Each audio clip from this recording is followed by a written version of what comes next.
Hi everyone, happy Friday, and as promised, it's another indigestion-free Friday.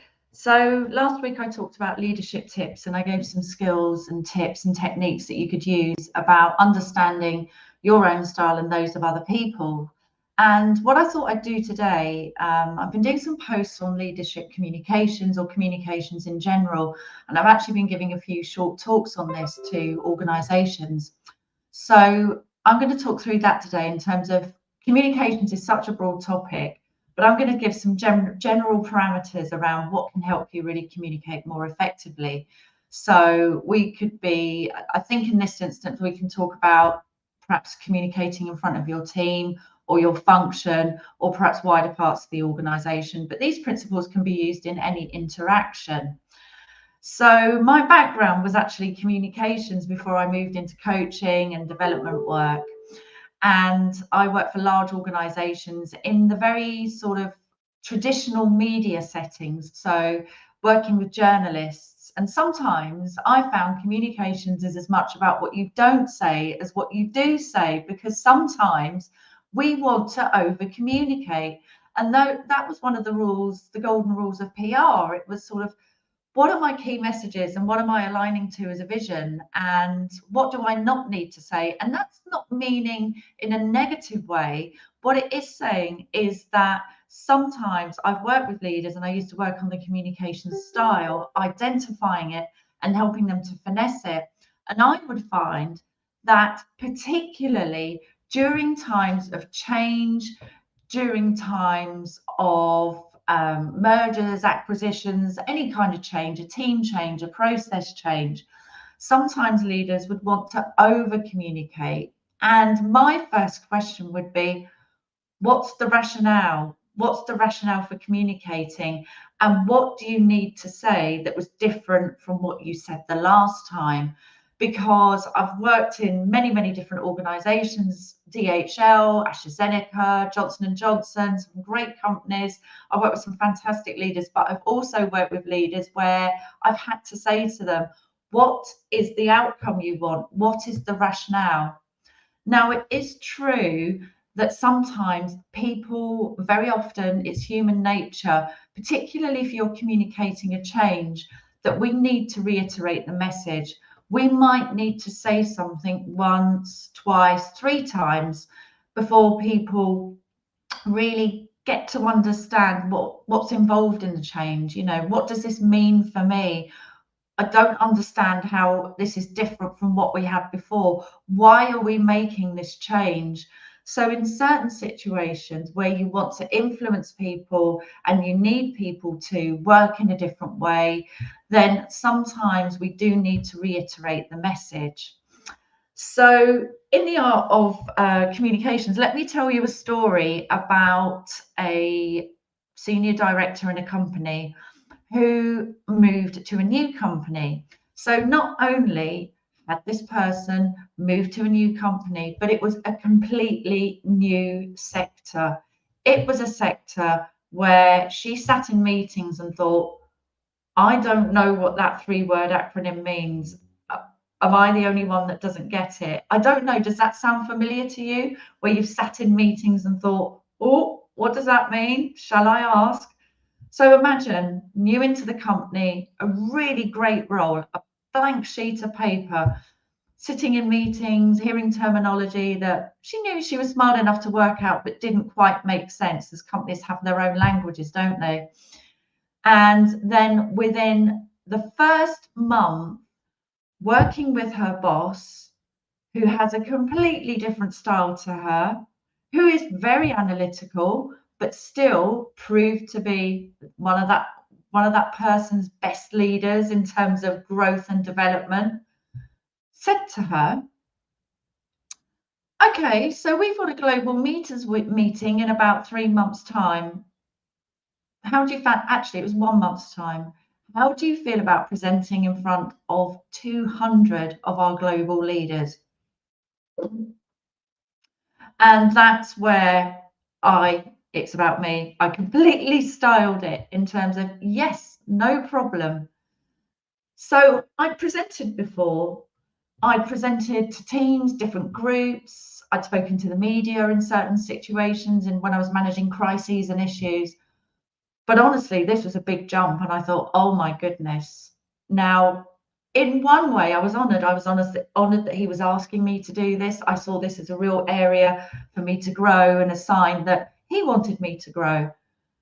And I thought, well, I wasn't expecting that. I wasn't expecting that so quickly, perhaps. I thought I could just get on and do the work in my natural driver type style. And I thought, okay, so this is good. This is going to be good recognition. He obviously wants me to grow and be seen and to support him as well and talk about what I'm going to be doing. But it meant, oh my goodness, not only do I have to build relationships, I have to write my program alongside the different stakeholders, making sure it's working for them. And then I've got to get on this stage.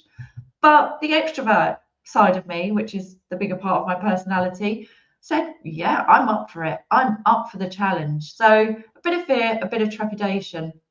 So I realized that I had to take my own medicine as a communicator. And one of the key areas that I needed to look at was, this is a big audience. So how do I get ready for this? How do I cover all of this? So I had to take my own medicine. So I prepared my 3 key messages.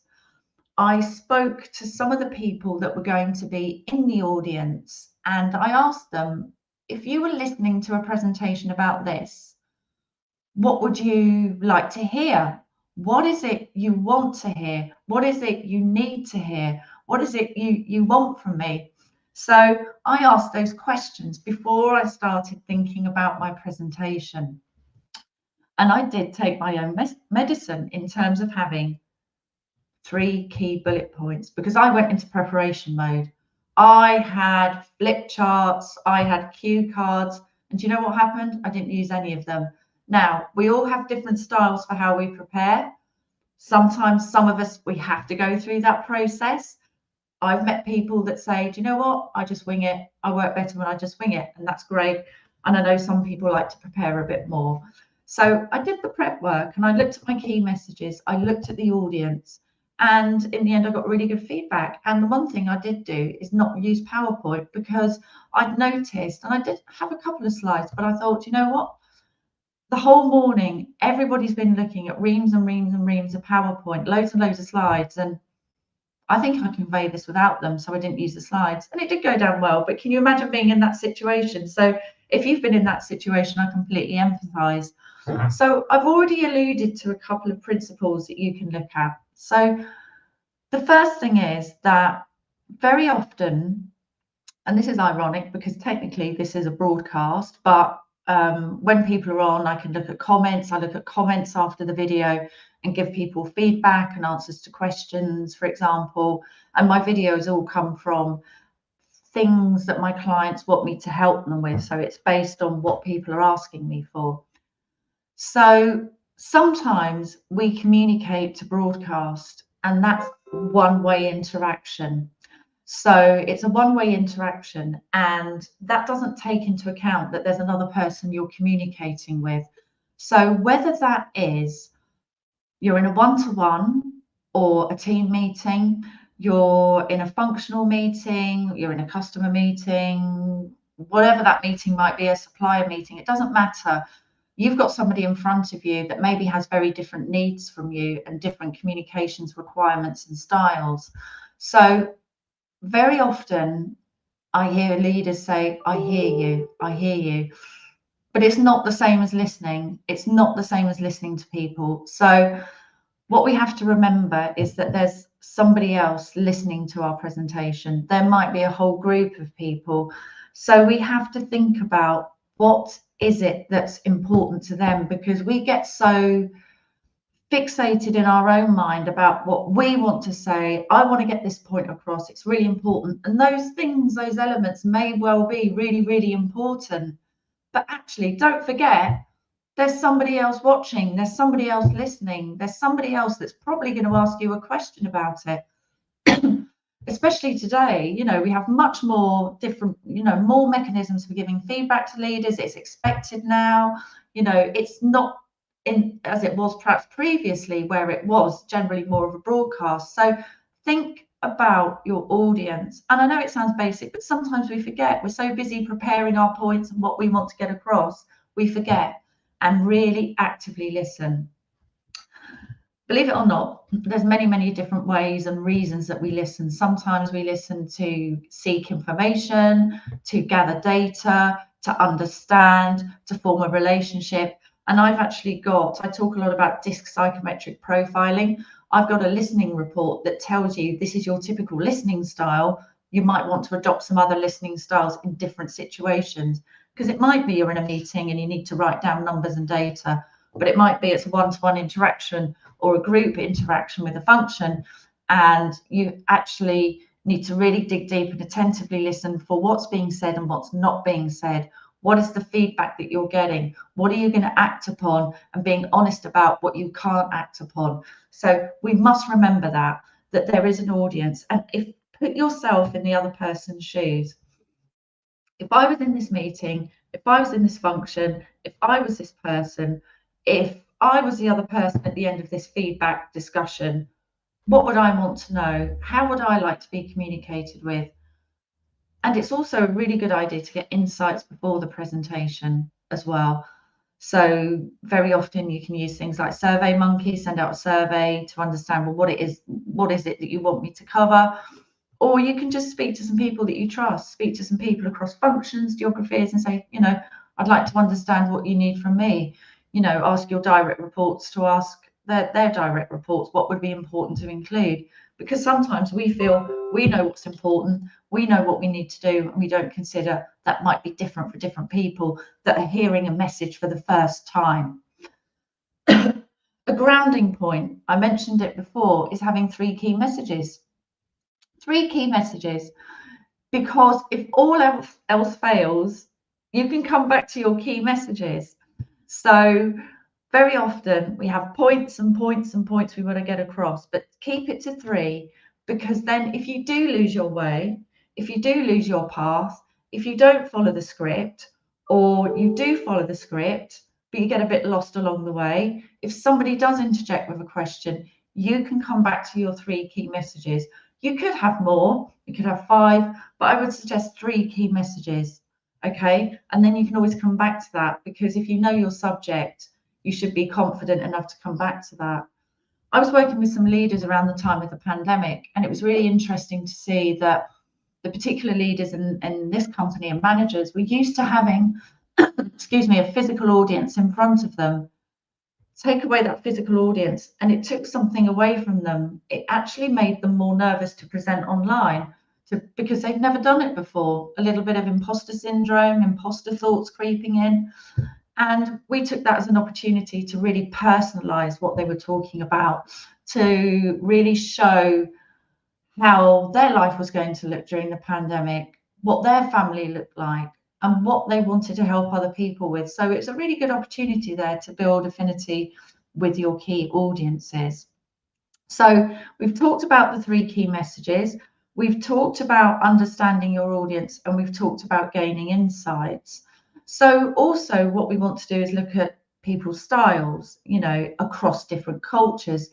Are there cultural nuances where people might communicate virtually in a very different way?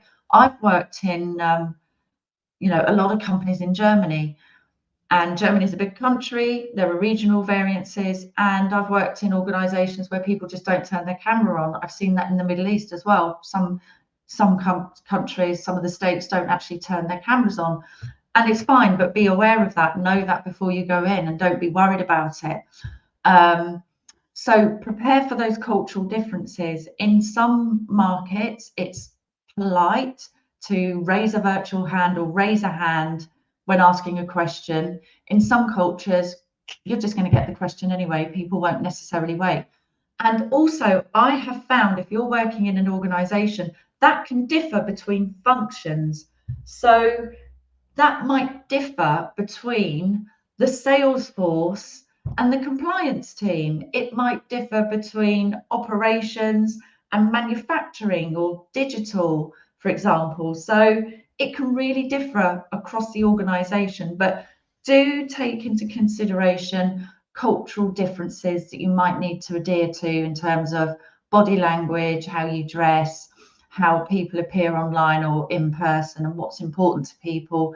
And in some cultures, they won't ask questions at all, and that's absolutely fine.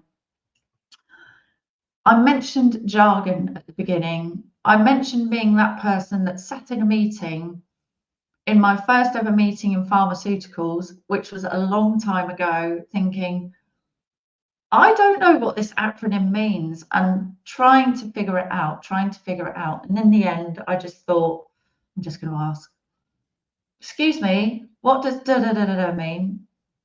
And actually, do you know what? I wasn't the only person in the room that didn't understand that acronym. There was a bit of a tumbleweed moment. And it's like, okay, so it's not just me then. And some of those people have been in the organisation for quite a while. So don't be scared to ask those questions, by the way, because you won't be the only person in the room. But let's make sure that when you're talking to people, if you are using technical language and jargon, as we call it, make sure it's going to be understood by the end user, by the audience. So you might be able to, in a manufacturing or logistics or supply chain. Hi, Nadine, thank you for joining. If you're working in a specific function, then you may be able to get away with actually using very technical terms or jargon.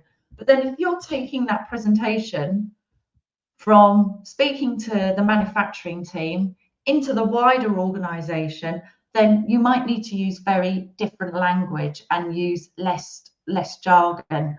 So just be aware of that as you go along in terms of adapting your language and making sure that you're speaking at a level. There's a quote quite often that's used in communications, which is the field I used to work in, public relations, communications, government affairs, is that really try and speak all right at the level of a 7-year-old. Now, I know in certain functions that may not work, but if you're doing some broad communications, it is a good way to think about it. Now, I know at the beginning I said that in certain interactions, rather like this one, it might be a bit more of a broadcast type interaction. If you're doing analyst and investor presentations, you may not want to invite questions throughout, but you can invite them at the end and go back to people.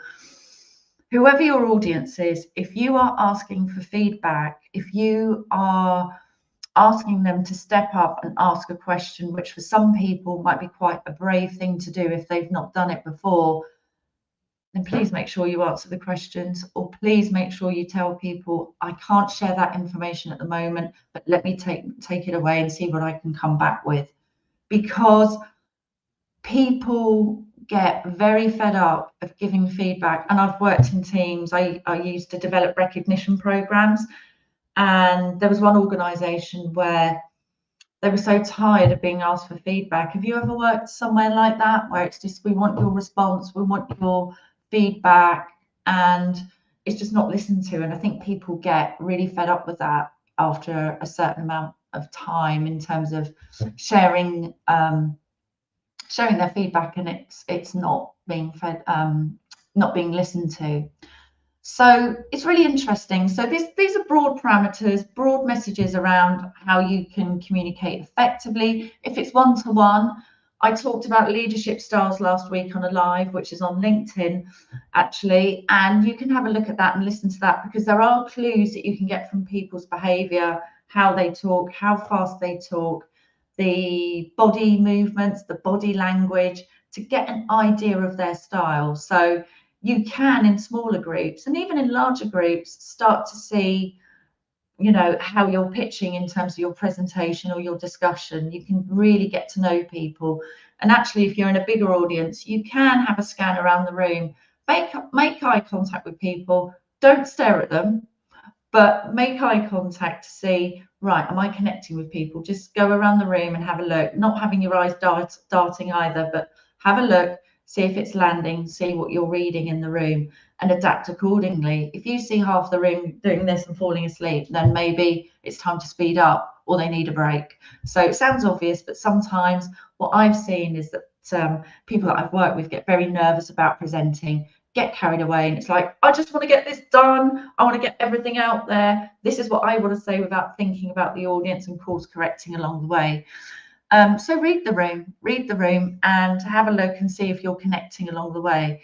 So I've talked about key messages. I've talked about thinking about your audience. I've talked about the fact there's many, many different listening styles, but also what's really, really interesting is that I've found some stats around the cost of miscommunications in business. And this is just general day-to-day communications. And it was something like 64 million a year across a group of 400 organizations.